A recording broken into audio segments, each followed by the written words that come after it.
Hello friends, welcome to Day Trader Telugu and good evening. Sensex 729 points down ay 77,288 దగ్గర close అయితే Nifty 182 points down ay 23,487 దగ్గర close అయింది. whereas bank Nifty 399 points down ay 51,209 దగ్గర close అయింది. Friends, ఇవాల్టి market analysis లో మీరు ఎందుకు ఇండియన్ స్టాక్ మార్కెట్ లో ఇన్వెస్ట్మెంట్ చేయాలి, లాంగ్ టర్మ్ కి చెప్తున్నా, నెక్స్ట్ నెలకు 2 నెలలకు కాదు, లాంగ్ టర్మ్ కి ఎందుకు ఇన్వెస్ట్మెంట్ చేయాలన్న దాని రిలేటెడ్ గా మీకు చాలా ఇంపార్టెంట్ డేటా దొరకబోతుంది. ఇవాల్టి మార్కెట్ అనాలిసిస్ ని మిస్ అవ్వద్దు. మళ్ళీ చెప్తున్నాను, యూజువల్ గా నేను ఎప్పుడైనా స్టేట్మెంట్స్ చేస్తున్నానా మార్కెట్ అనాలిసిస్ స్టార్టింగ్ లో చేయను కదా. ఇవాల్టి మార్కెట్ అనాలిసిస్ ని మస్ట్ అండ్ షుడ్ గా ఎండ్ వరకు గమనించండి. వెల్, ఇవాల్టి మార్కెట్స్ లో మీకు పెద్ద స్ట్రెంత్ ఏం కనిపించుండదు. బట్ పాజిటివ్ సైడ్ ఏంటంటే నిఫ్టీ, సెన్సెక్స్, బ్యాంక్ నిఫ్టీ పడినప్పుడు స్మాల్ క్యాప్స్ యూజువల్ గా 2% దగ్గరగా పడేవి. బట్ ఇవాళ మిడ్ క్యాప్ 0.6%, స్మాల్ క్యాప్ 1% దగ్గరగా మాత్రమే పడింది. అండ్ మన ఇండియన్ మార్కెట్స్ రిలేటెడ్ గా ఉన్న మెయిన్ డేటా మాట్లాడుకునే ముందు ఒకసారి గ్లోబల్ మార్కెట్స్ ని గమనించారంటే యుఎస్ మార్కెట్స్ పాజిటివ్ గా ఉంటాయి, ఏషియన్ మార్కెట్స్ పాజిటివ్ గా ఉంటాయి, యూరోపియన్ మార్కెట్స్ మిక్స్డ్ గా ఉంటాయి. బట్ మన ఇండియన్ మార్కెట్స్ డౌన్ సైడ్ కి మూవ్ అయ్యాయి. ప్రాబబుల్లీ రీజన్స్ ఏమై ఉండొచ్చు అంటే పడింది కాబట్టే చెప్తున్నాను. ఇవేం ఎగ్జాక్ట్ గా షార్ప్ గా ఓవర్ నైట్ లో వచ్చిన రీజన్స్ ఏం కాదు. బట్ మార్చ్ ఎండ్ అవుతుంది కదా, ఫైనాన్షియల్ ఇయర్ ఎండింగ్ లో పోర్ట్ఫోలియోస్ ని చర్న్ చేసుకుంటూ ఉంటారు mutual funds. And tax loss harvesting related గా కూడా రీసెంట్ గా కూడా మార్కెట్ కొంత పెరిగింది కాబట్టి ప్రాఫిట్ ని, లాస్ ని కొంత బుక్ చేసుకుంటూ ట్యాక్స్ ని తగ్గించుకునే ప్రయత్నం కూడా ఇండివిజువల్స్ అండ్ కార్పొరేట్స్ చేస్తూ ఉంటాయి. కాబట్టి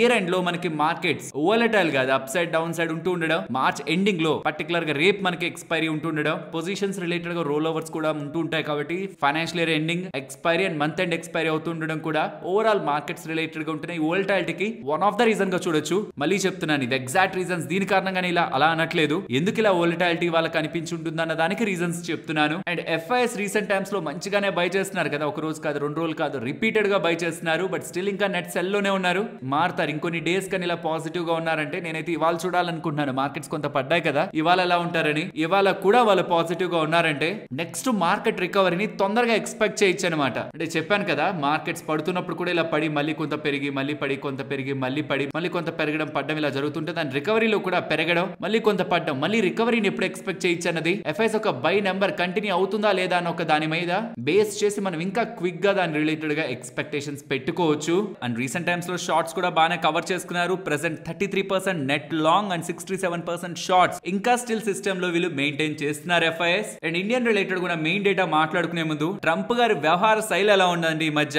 మన దగ్గర కనీసం చిన్న చిన్న రాజకీయ నాయకులు కూడా ఇంత వోలటైల్ గా స్టేట్మెంట్స్ చేయరు. యుఎస్ ప్రెసిడెంట్ అయ్యింది, నిన్న నైట్ ఏప్రిల్ 2 కి సంబంధించిన టారిఫ్లు మొత్తం సెట్ అయ్యాయి, వస్తున్నాయి టారిఫ్లు అని ఎలా చెప్పారు. మార్నింగ్ మనం లేచే పాయింట్ కి, అంటే అక్కడ డే ఎండ్ ఆల్మోస్ట్ జరుగుతున్న పాయింట్ కి, నేను టారిఫ్లు వేస్తాను బట్ అది రెసిప్రోకల్ కాదు, అంటే వేరే కంట్రీ మాకెంత వేస్తుందో అంత కాదు, లీనియంట్ గా వేస్తానేమో. లైక్ ఇండియా ఒక 10% వేస్తుంటే నేను ఒక 7%, 6% వేస్తానేమో. ఎగ్జాక్ట్ రెసిప్రోకల్ అయితే కాదు. ఇప్పటి వరకు ఏమన్నారు, రెసిప్రోకల్ టారిఫ్స్ అన్నారు, ఎంత వేస్తే అంత వేస్తానన్నారు. నిన్నేమన్నారు, మొత్తం టారిఫ్లు సెట్ అయిపోయి వస్తున్నాయన్నారు. ఇవాళ మన మార్నింగ్ పాయింట్ ఇండియన్ టైం కి ఏమన్నారు, అది రెసిప్రోకల్ కాదు, లీనియంట్ టారిఫ్లు ఉంటాయి, చూసి చూడనట్టు టారిఫ్లు వేస్తానంటున్నారు. ఇంత అన్సర్టైన్ స్టేట్మెంట్స్ ఏమవుతుందంటే నెక్స్ట్ టైం తను చేస్తున్నప్పుడు పర్సనల్ గా మార్కెట్ ఎలా పట్టించుకుంటుందో పక్కన పెడితే మనం అంత సీరియస్ గా తీసుకో. మార్కెట్ అయితే ఖచ్చితంగా తీసుకుంటుంది లేండి, బికాస్ యుఎస్ ప్రెసిడెంట్ తను, అండ్ తనే మధ్యలో ఉండి రష్యా యుక్రెయిన్ రిలేటెడ్ గా బ్లాక్ సీ మధ్యలో జరుగుతూ అక్కడి నుంచి వెళ్తున్న షిప్స్ రిలేటెడ్ గా జరుగుతున్న ఇష్యూ, సో దట్ దాని కారణంగా ఇంపాక్ట్ అవుతున్న గ్లోబల్ ట్రేడ్ ఆ ఇంపాక్ట్ జరగకుండా అక్కడ సీజ్ ఫైర్ కి రష్యా యుక్రెయిన్ ఇద్దరు కూడా ఆమోదం తెలుపుతున్నట్లు డేటా కనిపిస్తుంది. అండ్ యుఎస్ రిలేటెడ్ గా కండిషన్స్ అయితే కొంత బెటర్ గా లేవు. అక్కడ consumer confidence data 4th consecutive month follow అవుతుంది. 1 కాదు, 2 కాదు, 3 కాదు, లాస్ట్ 4 నెలల నుంచి ఫాలో అవుతుంది. అండ్ అక్కడ ఇన్ఫ్లేషన్ డేటా కొంత ఎక్కువ అవుతుంది, ఎందుకంటే అక్కడ టారిఫ్లను పెంచేస్తే మరి అక్కడ ఇన్ఫ్లేషన్ కూడా పెరుగుతుంది కదా. సో రీసెంట్ గా ఎకానమీ రిలేటెడ్ గా యూఎస్ లో కొంత డేటా అయితే బ్యాడ్ గా ఉంది. సో ఒకవేళ యూఎస్ లో రెసిషన్ వస్తే, ఇక్కడ నుంచి మాట్లాడుకుందాం ఇండియా రిలేటెడ్ గా, చెప్పాను కదా ఇంపార్టెంట్ డేటా వినండి అని. సో యూఎస్ లో ఒకవేళ రెసిషన్ వస్తే మరి ఇండియా పరిస్థితి ఏంటి, ఇండియా కూడా ఇంపాక్ట్ అవుతుంది కదా. దీని రిలేటెడ్ గా బెర్న్స్టీన్ వాళ్ళు ఒక రిపోర్ట్ ని చెప్పారనమాట నిన్న, యూఎస్ కి రెసిషన్ వస్తే అది ఇండియాకే మంచిదని. బెర్న్స్టీన్ వాళ్ళు మన స్టాక్ మార్కెట్ రిలేటెడ్ గా చాలా రీసెర్చ్ రిపోర్ట్ ని కూడా పబ్లిష్ చేస్తూ ఉంటారు. బట్ దీని రిలేటెడ్ గా వాళ్ళు ఒక డీటెయిల్డ్ అనాలిసిస్ చెప్తూ ఎందుకు యూఎస్ రెసిషన్ ఇండియా గెయిన్ కావడానికి ఛాన్స్ ఉంటుంది. ఆల్రెడీ చైనా +1 స్ట్రాటజీలో ఇండియా లాభం పొందింది. అలాగే యుఎస్ రిలేటెడ్ గా ఉంటున్న పెయిన్ కూడా ఇండియాకి ఇప్పుడు గ్రో అవుతున్న ఎకానమీకి బూస్ట్ ఇస్తుందని. సో కాబట్టి యుఎస్ లో రిసెషన్ వస్తే ఇండియాలో కూడా వీక్ అయిపోతుందని ఒక భయాలు పెట్టుకోవాల్సిన నీడ్ లేదనేలా వాళ్ళు అభిప్రాయపడ్డారు. బట్ నేను చెప్పాలనుకుంటున్న డేటా ఇక్కడ మీకు స్క్రీన్ ముందు పెడుతున్నాను. ఇండియా ప్రెసెంట్ వరల్డ్ లోనే 5th largest economy. 5th largest economy. First ఉందేంటి ఇండియా అనుకోకండి, మన ఇండియన్ డేటా కాబట్టి ఫస్ట్ లో పెట్టేశారు. బట్ ఇండియా ఒక్కటి కొంచెం పక్కకు పెడితే ఫస్ట్ ఉంటుంది USA, second China, third Germany, fourth Japan, fifth India. 2.1 trillion economy నుంచి జీడిపి ఎకానమీ 2015 నుంచి ఇప్పుడు 4.3 ట్రిలియన్ రూపీస్ కాదు డాలర్స్, 4.3 ట్రిలియన్ డాలర్స్ కి 105% గ్రోత్ తో లాస్ట్ 10 ఇయర్స్ లో జీడిపిని డబల్ చేసుకున్న కంట్రీ ఎక్కడ ఇంకేదైనా ఉందా అని చూస్తే టాప్ కంట్రీస్ లో ఎక్కడ కూడా మన ఇండియన్ గ్రోత్ కనిపించదు. నేను ఇదే మీకు చాలా టైం బ్యాక్ నుంచి చెప్తున్నాను. మనకి ఇండియాలో ఉండే వేరే దేశాలు చాలా బాగా కనిపిస్తాయి. యూఎస్ బాగా గ్రో అవుతుందేమో, చైనా బాగా గ్రో అవుతుందేమో, జపాన్ బాగా గ్రో అవుతుందేమో అని. But I'm again telling, if నేను ఒకవేళ యూఎస్ సిటిజన్ అయ్యున్నా సరే, నేను జస్ట్ డేటా బేస్డ్ గా ఇన్వెస్ట్మెంట్ చేయాలనుకున్నా యూఎస్ లో పెట్టేదానికంటే కూడా ఇండియాలోనే డబ్బులు ఎక్కువ పెట్టేవాడిని. స్ట్రాంగ్ గ్రోత్ లాస్ట్ 10 ఇయర్స్ లో జీడిపి రిలేటెడ్ గా కనిపించింది. అండ్ అదే సస్టైన్ అవుతూ నెక్స్ట్ ఫ్యూ మంత్స్ లో మనం జపాన్ ని కూడా క్రాస్ చేయబోతున్నాం అని. ఎందుకంటే అది దగ్గరగానే ఉంది కదా, అది 4.4 ట్రిలియన్ డాలర్లోనే ఉంది, మనం 4.3 ట్రిలియన్ డాలర్లో ఉన్నాం. ఇది IMF data, international monetary fund వాళ్ళ డేటా. అండ్ జపాన్ ని టేక్ ఓవర్ చేస్తారు అని, అండ్ ఈవెన్ జర్మనీని కూడా ఇండియా టేక్ ఓవర్ చేస్తుందని నేను కాదు చెప్తున్నది, ఐఎంఎఫ్ వాళ్ళే చెప్తున్నారు, ఇంటర్నేషనల్ మానిటరీ ఫండ్ వాళ్ళే చెప్తున్నారు. బికాస్ అవి దగ్గరగా ఉన్నాయి కదా, 4.3 నుంచి 4.4, 4.9 దగ్గరగా ఉన్నాయి. చైనాని బీట్ చేయడం 19.5 చాలా దూరం అయిపోద్ది. యుఎస్ఏ ని బీట్ చేయడం కూడా చాలా దూరం అయిపోతుంది. సో ఆబ్వియస్లీ మనం టాప్ 3 కంట్రీగా గ్లోబల్ జీడిపిలో మనం కనిపించే అవకాశం ఇదే గ్రోత్ రేట్ తో గ్రో అయితే మనకి కనిపిస్తుంది. చైనాని యుఎస్ ని బీట్ చేయడం అనేది ఇక చాలా లాంగ్ డిస్టెన్స్ లో కనిపిస్తున్నా, ఇతర దేశాలన్నిటికంటే మనం స్ట్రాంగ్ గా గ్రో అవుతుంటే మన స్టాక్ మార్కెట్స్ రిలేటెడ్ గా కూడా మనకి గ్రోత్ కనిపించదా? అండ్ ఐఎంఎఫ్ వాళ్ళు ఏమైనా ఒక ఇన్వెస్ట్మెంట్ బ్యాంకా ఇండియాని పొగడ్డానికి? ఇండియా జీడిపి జపాన్ ని, జర్మనీని కూడా టేక్ ఓవర్ చేస్తుందని చెప్పడానికి. సో కాబట్టే చెప్తున్నాను, టెంపరీగా మార్కెట్స్ లో ఏం జరుగుతున్నా వాటికి ఇంపాక్ట్ అవ్వకండి, సైకలాజికల్ గా డిస్టర్బ్ అవ్వకండి. లాంగ్ టర్మ్ మినిమం ఒక 7 సంవత్సరాలు మార్కెట్ ని మీరు అలా వదిలితే ఇండియన్ ఈక్విటీ మార్కెట్స్ పవర్ ఏంటో మీకు అర్థం అవుతుంది. ఈ లోపు అన్నెసరిగా మార్కెట్స్ ని ట్రాప్ అని, రీటైలర్స్ ని పెద్దవాళ్ళు ట్రాప్ చేస్తారని ఇలాంటి నెగిటివిటీ మైండ్ లోకి రానివ్వద్దు. ఫ్యూచర్ మనదే. Indian markets power global markets కి అర్థం అవుతుంది నెక్స్ట్ 10 ఇయర్స్ లో. అండ్ ఫర్ మీ, ఎవరైతే ఎఫ్ఐఎస్ ఇండియన్ ఈక్విటీ మార్కెట్స్ నుంచి చాలా త్వరగా బయటకు వెళ్ళిపోవాలి, లేకపోతే వెళ్ళలేమనుకునేలా బయటకు వెళ్లారు, వాళ్ళు కమింగ్ టైమ్స్ లో అలానే మన ఇండియన్ మార్కెట్స్ లోకి వచ్చే ప్రయత్నం కూడా చేస్తారు. దెన్ అప్పుడు మార్కెట్స్ రిలేటెడ్ గా టోటల్ ఫెస్టివల్ ని మనం అందరం విట్నెస్ చేయాలంటే ముందు నుంచి ఉంటున్న ఇలాంటి అన్సర్టెన్ కండిషన్స్ ని ధీటుగా మనం ఎదుర్కోవాలి. దానికి కావాల్సింది ఒక్కటే, పేషెన్స్, ఓపిక.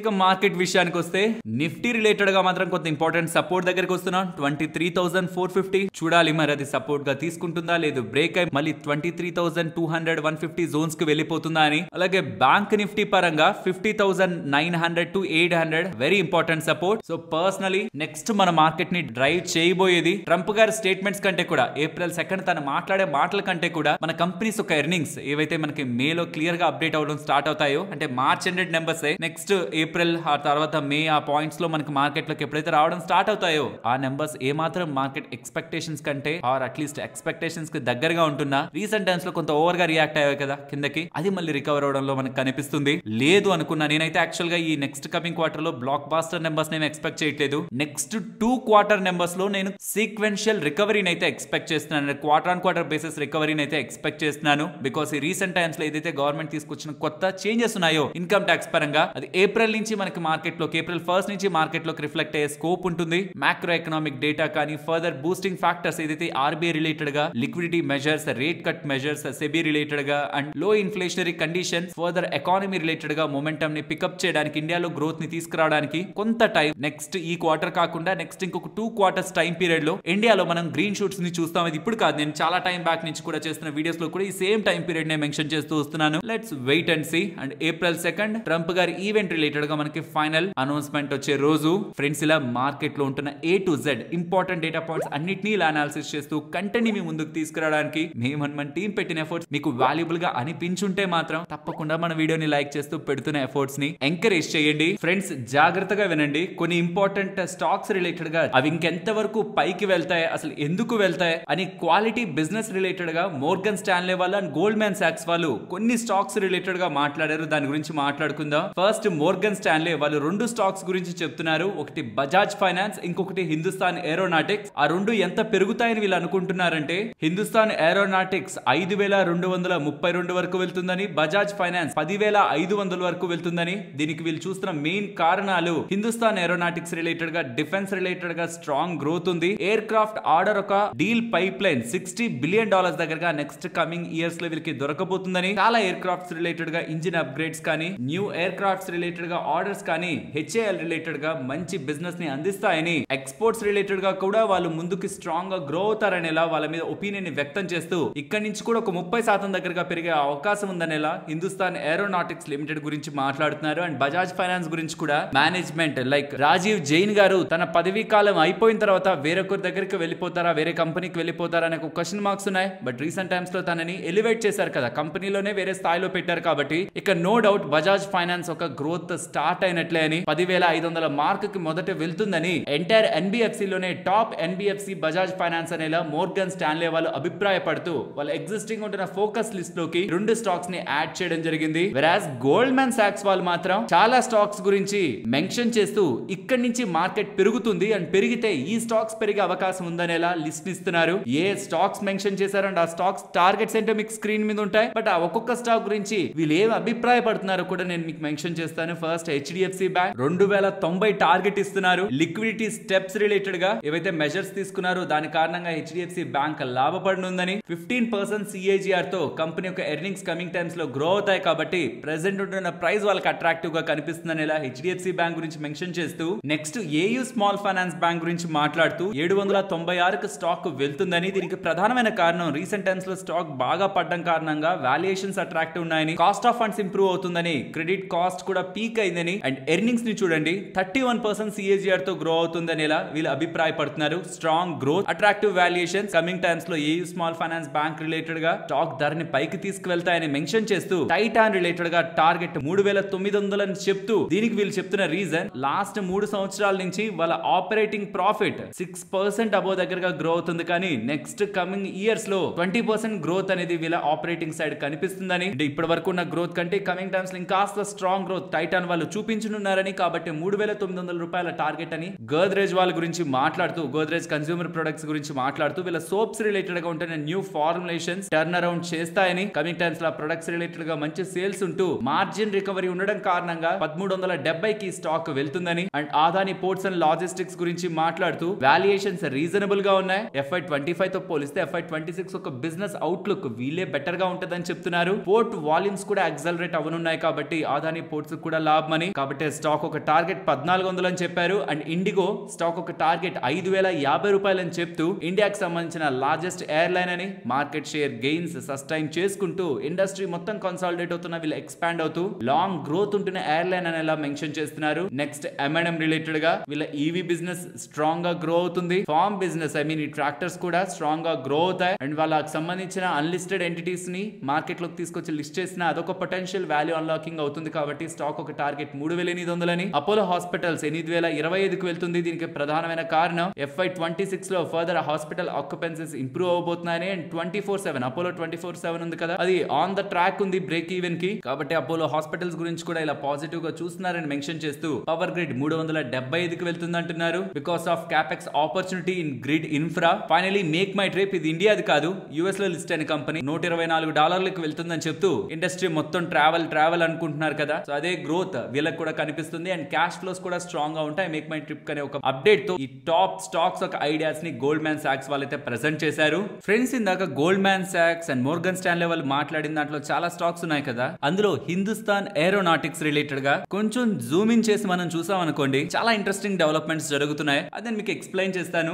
GE ఏరోస్పేస్ అనే ఒక కంపెనీ ఉంది. ఇక్కడ GE అంటే జనరల్ ఎలక్ట్రిక్ అనమాట, యుఎస్ కి సంబంధించిన కంపెనీ. వాళ్ళు ఇంజన్స్ ని తయారు చేసి ఇస్తారు. పర్టికులర్ గా మన HAL కి సంబంధించిన Tejas LCA MK-1A fighter jets ఉన్నాయి కదా, వాటికి ఇంజన్స్ ని సప్లై చేస్తారనమాట. వీళ్ళకి అంటే ఈ HAL వాళ్ళకి ఆ GE ఏరోస్పేస్ వాళ్ళకి ఎప్పటి నుంచో డీల్ ఉంది. యాక్చువల్ ప్లాన్ ప్రకారం FY23 నుంచి అంటే లాస్ట్ 2 years బ్యాక్ నుంచి 16 ఇంజన్స్ దగ్గరగా ప్రతి సంవత్సరం వీళ్ళు HAL వాళ్ళకి డెలివర్ చేయాల్సి ఉందన్నమాట. F404 ఇంజన్స్ అంటారు. ప్రతి సంవత్సరం 16 ఇంజన్స్ ని వీళ్ళు డెలివర్ చేస్తుంటే ఆ ఇంజన్స్ ని పెట్టి Tejas LCA MK-1A fighter jets ని ఈ HAL వాళ్ళు కూడా డెలివర్ చేసేసేవాళ్ళు. కానీ FY23 నుంచి ఆ GE ఏరోస్పేస్ వాళ్ళు ఇవ్వాల్సిన ఇంజన్స్ ని ఇవ్వలేదు. దీంతో మన దగ్గర కూడా HAL కి సంబంధించి Tejas LCA MK-1A fighter jets ఒక డెలివరీ కూడా లేట్ అవుతూ దాని కారణంగా బిజినెస్ లాస్ అనేది HAL కి ఇంపాక్ట్ అవుతూ వచ్చింది. కానీ ఇప్పుడు క్లియర్ గా ఏప్రిల్ 2025 లోపు 2 ఇంజన్స్ ని డెలివర్ చేస్తారని అండ్ తర్వాత కూడా FY26 లో 12 అడిషనల్ ఇంజన్స్ ని అండ్ FY27 నుంచి 20 అడిషనల్ ఇంజన్స్ ని ఎవ్రీ ఇయర్ కూడా వాళ్ళు రిలీజ్ చేస్తూ HAL వాళ్ళకి డెలివర్ చేస్తూ వస్తారని, దీని కారణంగా HAL వాళ్ళు ఆ ఇంజన్స్ వీళ్ళకి దొరుకుతున్నాయి అనుకోండి, HAL హెచ్ఏఎల్ వాళ్ళు FY26 లోనే 10 to 11 తేజస్ ఫైటర్ జెట్స్ ని డెలివరీ ఇవ్వచ్చు. దీని కారణంగా ఎప్పుడు స్టార్ట్ అవుతాయి ఈ తేజస్ LCA ఫైటర్ జెట్స్ యొక్క డెలివరీ అనే దానికి ఒక క్లారిటీ వస్తుండడం. FY29 లోపు 83 తేజస్ ఫైటర్ జెట్స్ ని డెలివర్ చేసే స్టేజ్ కి హెచ్ఏఎల్ వెళ్తుందనే ఒక అభిప్రాయాలు కూడా వ్యక్తం అవుతూ ఉండడం. ఏదైతే బిజినెస్ ఎప్పుడు స్టార్ట్ అవుతుందా అనే ఒక క్వశ్చన్ మార్క్స్ నుంచి బిజినెస్ స్టార్ట్ అవుతుంది. అండ్ కమింగ్ టైమ్స్ లో కూడా ఏ టైమ్స్ లో ఎలా గ్రో అవుతుందని ఒక ప్రొజెక్షన్స్ వస్తూ ఉండడమే హెచ్ఏఎల్ రిలేటెడ్ గా పెట్టుబడి చేసిన వాళ్ళకి అండ్ పెట్టుబడి చేయాలనుకుంటున్న వాళ్ళకి కూడా మంచి వార్తనే చెప్పాలి. ఫ్రెండ్స్, ఇలా న్యూస్ అప్డేట్స్ ని అనాలిసిస్ చేస్తూ మీ ముందుకి కంటెంట్ తీసుకురావడానికి మేం పెడుతున్న ఎఫర్ట్స్ మీకు వాల్యుబుల్ గా అనిపిస్తూ ఉంటే మన వీడియోని తప్పకుండా లైక్ చేయండి. ఫస్ట్, షేర్ హోల్డర్స్ కి ఎప్పటి నుంచో ఒక మంచి మల్టీ బ్యాగర్ వెల్త్ ని క్రియేట్ చేసిన సిమెన్స్ ఇండియా గురించి మాట్లాడుకోవాలి. యాక్చువల్లీ ఇది గ్లోబల్ కంపెనీ అన్నమాట. జర్మనీకి సంబంధించిన మల్టీనేషనల్ కంపెనీ. వాళ్ళకి ఇండియాలో కూడా బిజినెస్ ఉంది. వాళ్ళకి ఇంపార్టెంట్ డెసిషన్ అయితే తీసుకున్నారు. రీసెంట్ హైస్ నుంచి ఆల్మోస్ట్ 40% దగ్గరగా స్టాక్ ప్రైస్ రీసెంట్ వచ్చిన ఫాల్ లో కరెక్ట్ అయింది కదా. ఇక్కడ నుంచి వీళ్ళు ఏదైతే డెసిషన్ తీసుకున్నారో అది ఖచ్చితంగా స్టాక్ రిలేటెడ్ గా వాల్యూ అన్లాకింగ్ అయితే చేయబోతుంది. అసలు ఏంటి ఆ decision? Not only Indian business, ఇదే బాగా అర్థం చేసుకోవాలి. ఓన్లీ ఇండియా బిజినెస్ లో మాత్రమే కాదు, గ్లోబల్ గా వాళ్ళ ఎంటైర్ బిజినెస్ అన్నింటిలో కూడా వాళ్ళ ఎనర్జీ బిజినెస్ ని పక్కకు తీసుకువచ్చి మార్కెట్ లో లిస్ట్ చేయాలని ప్రయత్నిస్తున్నారు. ఎవరెవరైతే ప్రస్తుత సిమెన్స్ షేర్ ని వాళ్ళ డీమ్యాట్ అకౌంట్ లో హోల్డ్ చేస్తున్నారో వాళ్ళకి కమింగ్ టైమ్స్ లో ఎనర్జీ రిలేటెడ్ గా ఉంటున్న సిమెన్స్ బిజినెస్ ఒక షేర్ కూడా ఒకటి వస్తుంది. 1:1 రేషియోలో ఈ సెపరేషన్ అయితే, ఈ బిజినెస్ సెపరేషన్ అయితే జరుగుతూ ఉంది. అసలు వీళ్ళ దగ్గర ఏమేం బిజినెస్లు ఉన్నాయి ఎనర్జీ బిజినెస్ సెపరేట్ అవడానికి? Digital industries, smart infrastructure, mobility and energy related గా బిజినెస్లు ఉన్నాయి. సో ఇప్పుడు ఓన్లీ ఎనర్జీ రిలేటెడ్ గా బిజినెస్ ని పక్కకు తీసుకొస్తే digital industries, smart infrastructure, mobility business కలిపి ఈ సిమెన్స్ లో ప్రస్తుత లిస్ట్ అయిన కంపెనీలో ఉండిపోతాయి. అండ్ ఎనర్జీ బిజినెస్ మాత్రమే సెపరేట్ గా మార్కెట్ లోకి వచ్చి లిస్ట్ అవుతుంది. దీని ద్వారా వచ్చే అడ్వాంటేజ్ ఏంటంటే ఈ లిస్ట్ అవ్వబోతున్న సిమెన్స్ ఎనర్జీ యొక్క మార్జిన్స్ ఎక్కువ. నేను చూస్తున్న డేటా ప్రకారం ఆల్మోస్ట్ 15.7% దగ్గరగా ఆపరేటింగ్ మార్జిన్స్ ఎనర్జీ రిలేటెడ్ గా బిజినెస్ కుంది. వెరాస్ మిగతా 3 బిజినెస్ ఇందాక మాట్లాడుకున్న దానికి కేవలం 12% మార్జినే. సో హైయర్ మార్జిన్ ఉంటున్న బిజినెస్ ని మార్కెట్ లోకి వచ్చి లిస్ట్ చేస్తున్నారు. అండ్ ఆ ఎనర్జీ బిజినెస్ రిలేటెడ్ గా 6,280 crore దగ్గరగా రెవెన్యూ జనరేట్ అవుతుంది. వెరాస్ ఎంటైర్ సిమెన్స్ ఒక రెవెన్యూ 13,970 crores అనమాట. అంటే సుమారుగా రెవెన్యూస్ పరంగా హాఫ్ ఆఫ్ ద రెవెన్యూస్, అంటే హాఫ్ కంటే కొంత తక్కువ రెవెన్యూస్, స్ట్రాంగ్ మార్జిన్స్, మంచి ప్రాఫిటబుల్ గా ఉంటున్నది. బట్ గ్రోత్ ఏమో 5% తోనే గ్రో అవుతున్నది, సపరేట్ అయిపోతుంది. వెరాస్ 19-20% రేట్ తో గ్రో అవుతూ కొంత లోయర్ మార్జిన్స్ ఉంటూ స్ట్రాంగ్ మొమెంటం ఉంటున్న బిజినెస్ ని సపరేట్ చేస్తున్నారు కాబట్టి, మిగిలిన 3 బిజినెస్ ని సపరేట్ చేస్తున్నారు కాబట్టి ఒక వాల్యూ అన్లాకింగ్ ప్లాన్ ని సిమెన్స్ వాళ్ళు ప్రయత్నిస్తున్నట్లయితే మనకి అర్థం అవుతుంది. అండ్ దానికి NCLT వాళ్ళ అప్రూవల్ దొరికినట్టు. అండ్ మార్చ్ 25th నుంచి ఇది ఎఫెక్ట్ అవుతుందని April 7th రికార్డ్ డేట్ పెడుతున్నారు. అంటే ఆనాటికి ఎవరి దగ్గర అయితే షేర్లు ఉంటాయో వాళ్ళకి నెక్స్ట్ రాబోతున్న ఎనర్జీ షేర్ అనేది ఒకటి క్రెడిట్ అవుతుంది. అప్పుడే మీకు స్టాక్ ప్రైస్ రిలేటెడ్ గా అడ్జస్ట్మెంట్ కూడా కనిపిస్తుంది, స్టాక్ ప్రైస్ తగ్గడం అయితే కనిపిస్తుంది. అండ్ పర్సనల్ గా వీళ్ళు గ్లోబల్ గా కానీ ఇండియా పరంగా కూడా క్వాలిటీ బిజినెస్ ఫండమెంటల్స్ మంచిగా ఇంప్రూవ్ చేసుకుంటూ ఎదుగుతూ వస్తున్న కంపెనీ. ఇప్పుడు వీళ్ళు ఏదైతే పని చేస్తున్నారో అది వాల్యూ అన్లాకింగ్ సైడే ఉంది కాబట్టి ఎవరైతే ఎగ్జిస్టింగ్ గా షేర్ హోల్డర్స్ ఉన్నారో వాళ్ళకి ఇది మంచిదే. అండ్ ఎవరైనా పెట్టుబడి చేయాలనుకుంటున్న వాళ్ళకి కూడా కమింగ్ టైమ్స్ లో బిజినెస్ ఏవి ఏ రేట్ తో గ్రో అవుతాయి, వీటికి ఎలాంటి మల్టిపుల్స్ ఇవ్వచ్చు అని ఒక క్లారిటీ కూడా ఇప్పుడు ఈ డివిజన్ తో దొరుకుతుంది. ఫ్రెండ్స్, 2 స్టాక్స్ రిలేటెడ్ గా ఇంపార్టెంట్ అప్డేట్. ఇది ఈవెన్ 2 స్టాక్స్ అనే కాదు, నిఫ్టీ ఒక వాల్యుయేషన్ ని కూడా పెంచేస్తుంది, ఎక్స్పెన్సివ్ తీసుకువెళ్ళిపోతుంది. అది ఎలాగో చెప్తాను. బట్ ఆ 2 స్టాక్స్ ఏంటి? జియో ఫైనాన్షియల్స్ అండ్ జొమాటో నిఫ్టీలోకి 27th మార్చ్ ఎండింగ్ పాయింట్ కి and 28th March starting point కి అయితే అడ్జస్ట్ అవుతాయి, ఇంక్లూడ్ అవుతాయి. అండ్ ఏ స్టాక్స్ వెళ్ళిపోతాయి? 2 వస్తున్నాయంటే 2 వెళ్ళిపోవాలి కదా. వెళ్ళిపోతున్న Britannia industries and BPCL Bharat petroleum. So ఇలా రావడం కారణంగా జొమాటోలోకి $702 million అండ్ జియో ఫైనాన్షియల్స్ లకి $404 million దగ్గరగా ఫండ్స్, అంటే ఈ మ్యూచువల్ ఫండ్స్ అన్ని ఉంటాయి కదా నిఫ్టీ 15 ట్రాక్ చేస్తున్నవి, అవి ఈ స్టాక్స్ ని కొంటాయి అనమాట. ఈ 2 స్టాక్స్ ని కొంటాయి. ఎగ్జిస్టింగ్ ఉన్న Bharat petroleum and Britannia related గా ఉన్న వాటాను అమ్మేస్తాయి. కాబట్టి ఈ 2 స్టాక్స్ రిలేటెడ్ గా కొత్తగా ఫండ్స్ వాటిని ఈ 2 స్టాక్స్ ని యాడ్ చేసుకోవడానికి, ఈ పై ఉంటున్న 2 స్టాక్స్ ని తీసేయడానికి అవకాశం ఉంటుంది. బట్ దీంతో పాటు ఈ 2 వస్తున్న ప్రైస్ టు ఎర్నింగ్స్ ని మీరు చూడండి. జొమాటోది 320 ప్రైస్ టు ఎర్నింగ్ లో ఉంది, జియో ఫైనాన్షియల్స్ ని 96 PE లో ఉంది. హై PE ఉంటున్నవి ఇప్పుడు నిఫ్టీలోకి వచ్చి యాడ్ అవుతున్నది కాబట్టి నిఫ్టీ ఒక యావరేజ్ PE 22 నుంచి 22.6 కి వెళ్ళిపోతుంది. బికాస్ బయటికి వెళ్తున్న వాటి PE కంటే వస్తున్న వాటి PE చాలా హైయర్ గా ఉంది కాబట్టి నిఫ్టీ ఓవరాల్ ఒక PE ని 2 స్టాక్స్ పెంచేస్తాయి. సో ఎక్స్పెన్సివ్ గా నిఫ్టీని తీసుకువెళ్తాయి ఈ 2 వచ్చి. ఇది కూడా ఇంకొక important observation. Finally Zomato and Jio financials నిఫ్టీలోకి రానున్నాయి. రేపు ఎండింగ్ కి ఆ పాయింట్ ఆఫ్ అడ్జస్ట్మెంట్ మార్కెట్ లోకి జరుగుతుంది. 28th స్టార్టింగ్ ఈ 2 కూడా నిఫ్టీ 50 లో మనకి ఉంటాయి. అండ్ ఎందుకు వీటి కారణంగా ఎక్స్పెన్సివ్ వాల్యుయేషన్ లోకి నిఫ్టీ మూవ్ అవుతూ ఉంటుంది అనేది కూడా లాజిక్ మీకు స్క్రీన్ మీద ఉంచాను. నెక్స్ట్ ఎన్సీసీ గురించి మాట్లాడుకోవాలి. ఎన్సీసీ లిమిటెడ్ కన్స్ట్రక్షన్ కంపెనీ, వీళ్ళకి 2 ఆర్డర్లు వచ్చాయి. 2 కలిపి బిఎస్ఎన్ఎల్ దగ్గర నుంచే, బట్ డిఫరెంట్ రీజియన్స్ నుంచి. 2 కలిపితే సుమారుగా 10,800 కోట్లకు సంబంధించిన ఆర్డర్ భారత్ నెట్ ప్రోగ్రామ్ లో భాగంగా వీళ్ళకి లభించినట్లు. ఒకటేమో ఉత్తరాఖండ్ టెలికాం సర్కిల్ కి సంబంధించి లభించిన ఆర్డర్ అట, అది 2,647 కోట్లకు సంబంధించిన ఆర్డర్. రెండవది మధ్యప్రదేశ్ కి సంబంధించిన టెలికాం సర్కిల్ నుంచి 8,157 క్రోర్ విలువ చేసే ఆర్డర్ వీళ్ళకి లభించినట్లు. దీంతో వీళ్ళ టోటల్ ఆర్డర్ బుక్ ఎంతకు వెళ్తుందో తెలుసా? 21,000 కి పై మాటే. ఇక్కడ నుంచి కొంత టైం బ్యాక్ వీళ్ళ మేనేజ్మెంట్ ఒక గైడెన్స్ ఇస్తుంటే చూసాను, 20,000 to 21,000, 22,000 అరౌండ్ కు వెళ్తామంతే ఆర్డర్ బుక్ ఈ ఇయర్ ఎండింగ్ అని. ఆల్రెడీ వాళ్ళు దాన్ని అచీవ్ చేసేశారు. నెక్స్ట్ ఎల్ఎన్టీ వాళ్ళ గురించి కూడా మాట్లాడుకోవాలి. వాళ్ళది కూడా చాలా స్ట్రాంగ్ ఆర్డర్ బుక్ ఉంది. బట్ ఓవరాల్ గా చూస్తే ఇండియాలో క్యాపెక్స్ రిలేటెడ్ గా హ్యూజ్ ఆర్డర్స్ అయితే బిల్డ్ అవుతూ ఉన్నాయి. ఇది ఇన్ఫ్రాస్ట్రక్చర్ రిలేటెడ్ గా ఉంటున్న అన్ని కంపెనీస్ కి మంచిదే. పర్టికులర్ గా ఇక్కడ ఎన్సీసీ రిలేటెడ్ గా కనిపిస్తూ ఉంది, ఎల్ఎన్టీ రిలేటెడ్ గాను కనిపిస్తుంది. నెక్స్ట్ అప్డేట్ అదే. But not only these two, mostly space infra space లో ఉంటున్న ప్రతి ఒక్క కంపెనీ కూడా రీసెంట్ టైమ్స్ లో మంచి ఆర్డర్స్ అయితే లభిస్తూ ఉన్నాయి. సో గవర్నమెంట్ రిలేటెడ్ గా క్యాపెక్స్ అండ్ ప్రైవేట్ క్యాపెక్స్ కూడా స్ట్రాంగ్ గా పెరుగుతున్నట్లయితే మనం అర్థం చేసుకోవచ్చు. ఫ్రెండ్స్, ఎల్ఎన్టీ వాళ్ళు ఒక ఇంపార్టెంట్ అప్డేట్ చేశారు. బట్ దానికి ముందు, ఈ ఆర్డర్ గెలుచుకోవడానికి ముందు వాళ్ళ last year order book, core order book, వాళ్ళ ఐటీ రిలేటెడ్ గా ఉన్న సబ్సిడరీ బిజినెస్ ని పక్కకు తీసి చూస్తే మీకు 3,30,000 కోట్ల దగ్గరగా ఉంటుంది. వాళ్ళు ఇచ్చిన గైడెన్స్ 10% గ్రో అవుతాం, దాని మీద ఆ బేస్ మీద 10% గ్రో అవుతాం అని. బట్ ఇలా వచ్చిన ఆర్డర్ తో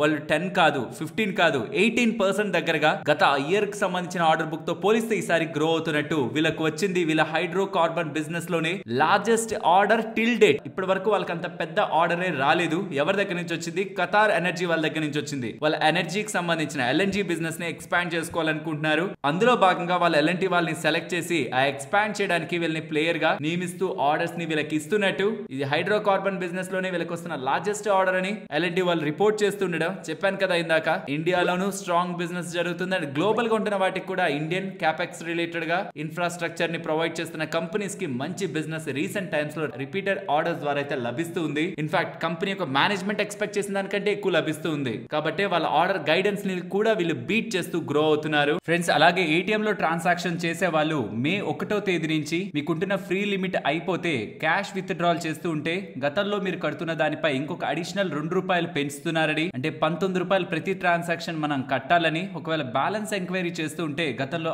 ₹6 పర్ ట్రాన్సాక్షన్ అనేది ఇప్పుడు దాన్ని ఇంకొక రూపాయి పెంచి ₹7 పర్ ట్రాన్సాక్షన్ కి పెంచడానికి ఆర్బీఐ అనుమతులు ఇచ్చిందని. ఇవన్నీ కూడా మే 1వ తేదీ నుంచి అమలవుతాయనేలా అప్డేట్స్ అయితే కనిపిస్తూ ఉన్నాయి. ఫ్రెండ్స్, బోఫా వాళ్ళు అంటే బ్యాంక్ ఆఫ్ అమెరికా వాళ్ళు జొమాటో అండ్ స్విగ్గీ రిలేటెడ్ గా టార్గెట్ ప్రైస్ ని కట్ చేస్తూ కొంచెం నెగిటివ్ కామెంట్స్ అయితే చేశారు. ఈ డేటానైతే వినండి, వీళ్ళు గతంలో ఏం మాట్లాడారనేది కూడా నేను మీకు చూపిస్తాను. నిన్న మనకి మెక్వైర్ వాళ్ళు similar comments Swiggy Zomato related గా చేశారు, అంటే కొంత వీక్ గా మాట్లాడారు. బట్ వాళ్ళు క్యూఎస్ఆర్ రిలేటెడ్ గా లైక్ దేవ్యాని ఇంటర్నేషనల్ కానివ్వండి, వెస్ట్ లైఫ్ ఫుడ్ కానివ్వండి, జూబ్లెంట్ ఫుడ్ వర్క్ కానివ్వండి, వాటితో వీళ్ళని కంపేర్ చేసి వాళ్ళు బెటర్ గా ఉన్నారు, వీళ్ళు కాదని చెప్పారు. బట్ ఈ రెండు కూడా డిఫరెంట్ లైన్ ఆఫ్ బిజినెస్. అది అయిపోయింది నిన్న, అది మెక్వైర్ వాళ్ళకి సంబంధించింది. మెక్వైర్ అనేది ఆస్ట్రేలియాకి సంబంధించిన మల్టీనేషనల్ ఇన్వెస్ట్మెంట్ బ్యాంక్. కానీ ఇప్పుడు ఎవరు? బ్యాంక్ ఆఫ్ అమెరికా వాళ్ళు ఏం చెప్తున్నారంటే జొమాటో ఇక్కడి నుంచి పెద్దగా పెరగదు కాబట్టి స్టాక్ ఒక టార్గెట్ 300 నుంచి 250కి కట్ చేస్తున్నట్టు, స్విగ్గీ రిలేటెడ్ గా టార్గెట్ 420 నుంచి 325కి కట్ చేస్తున్నట్టు స్టేట్మెంట్స్ చేసి,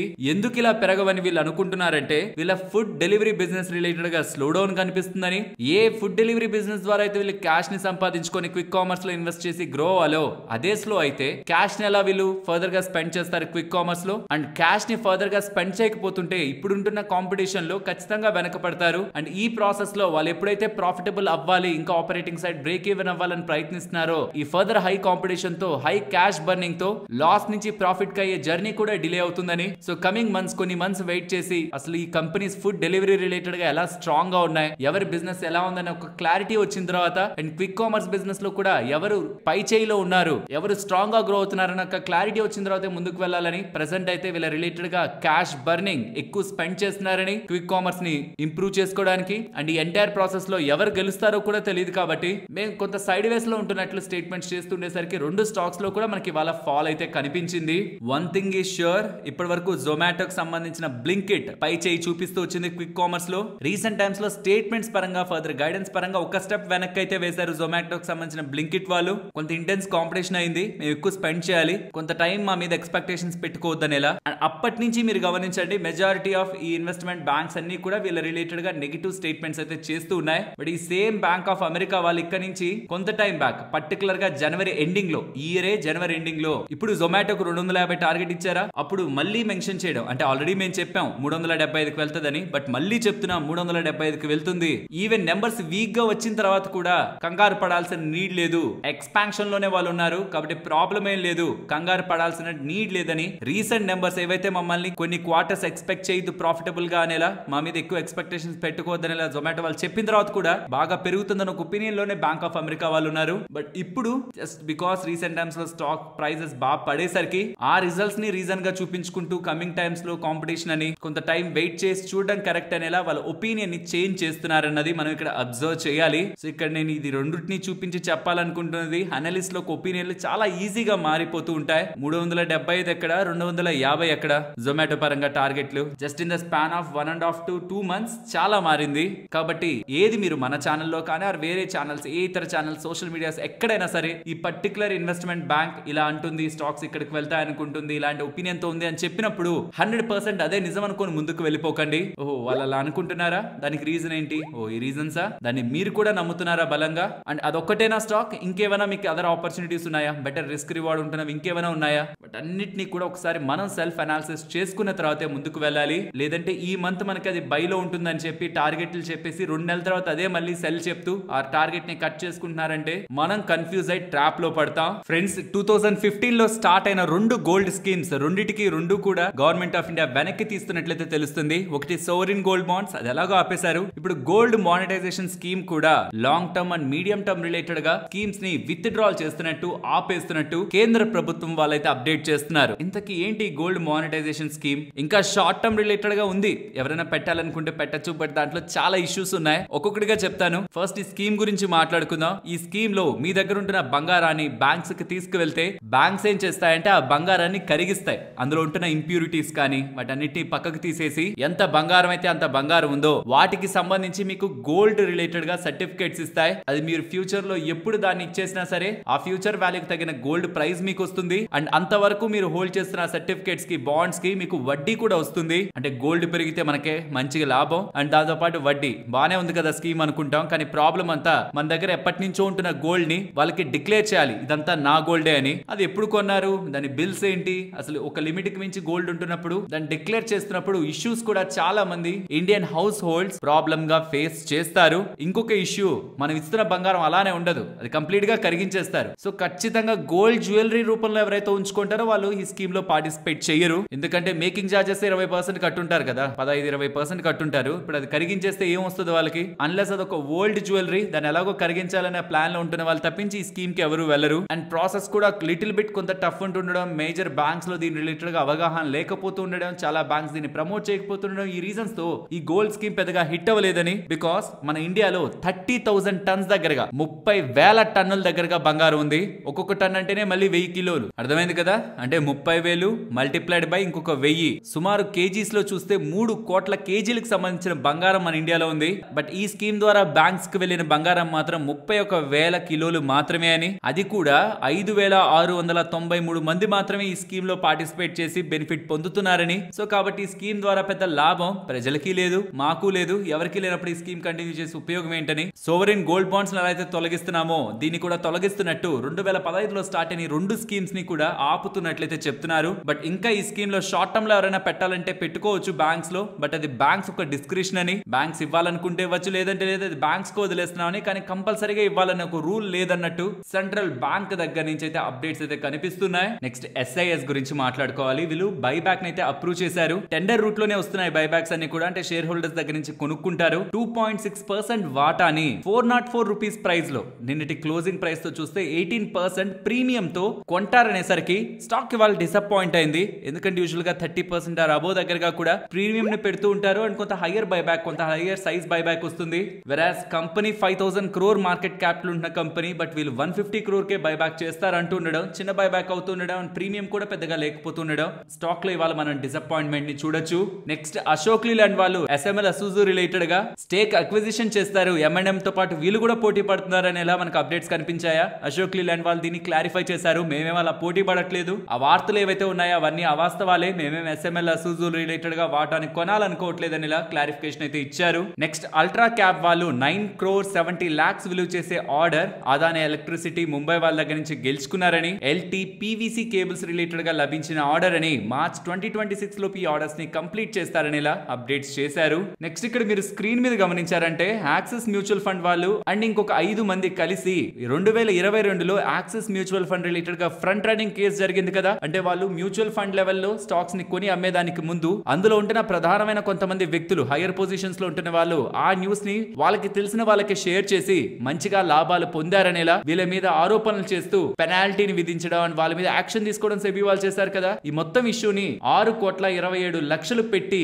సెటిల్ చేసుకోవాలని యాక్సిస్ బ్యాంక్ అండ్ ఇంకొంతమంది ఎంప్లాయీస్ కలిసి సెబీ వాళ్ళని అప్రోచ్ అయినట్టు, దానికి సెబీ కూడా అంగీకరిస్తున్నట్టు అప్డేట్స్ అయితే కనిపిస్తున్నాయి. అంటే ఇప్పుడు సెటిల్మెంట్ చేసుకోవడం అంటే మీనింగ్ ఏంటంటే నేను తప్పు చేయలేదు, నేను తప్పు చేస్తున్నానని ఒప్పుకోను, అలానే మీరు కూడా ఇన్వెస్టిగేషన్ కంప్లీట్ చేయొద్దు, ఈ మొత్తం తలనొప్పి నాకు వద్దంటే ఇదిగోండి ఇంత డబ్బులు కట్టేస్తాను, ఈ కేసుని క్లోజ్ చేయండి అనేలా సెబీ వాళ్ళతో డీల్ చేసుకోవడం. అండ్ ఫ్రెండ్స్ ఇక్కడ మీరు ఒక మేజర్ డెవలప్మెంట్ ని చూడొచ్చు. గవర్నమెంట్ వాళ్ళు అడాస్ ఫీచర్స్ కానీ అండ్ ఎమర్జెన్సీ బ్రేకింగ్ సిస్టమ్స్ కానీ 2026 నుంచి వస్తున్న లార్జ్ వెహికల్స్ ప్రతి ఒక్క దాంట్లో మ్యాండేటరీగా ఉండాలనేలా రూల్స్ తీసుకురావాలని ఆలోచిస్తున్నట్లయితే స్టేట్మెంట్స్ కనిపిస్తున్నాయి కదా. దీని కారణంగా ఏ కంపెనీస్ కి లాభం ఉండొచ్చు, AE, BS, R, ADAS, ADAS alerts ఉండడం మ్యాండేటరీ చేస్తున్నారు. Buses and trucks April 2026 new models కి and October 2026 for existing models కి ఇది అమలు చేయడం స్టార్ట్ చేస్తే ప్రపోజ్ చేశారు యాక్చువల్ గా మినిస్ట్రీ నుంచి. ఒకవేళ చేస్తే ఎవరికి లాభం ఉండొచ్చు అంటే ఫస్ట్ లాభం నాకు తెలిసినంత వరకు బాష్ ఇండియా వాళ్ళకి, ఏడిఏఎస్ రిలేటెడ్ గా బ్రేకింగ్ సిస్టమ్స్ రిలేటెడ్ గా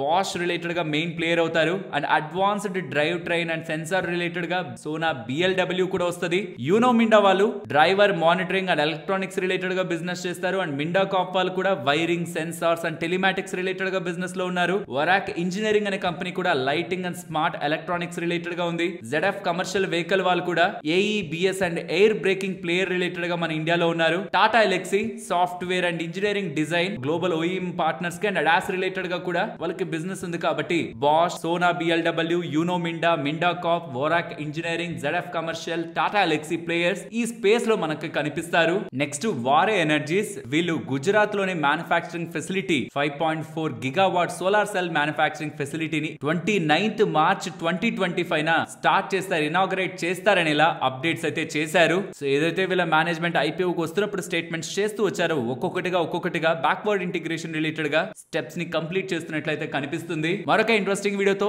మళ్ళీ మీ ముందుకు వస్తాను. అంతవరకు టేక్ కేర్, జై హింద్.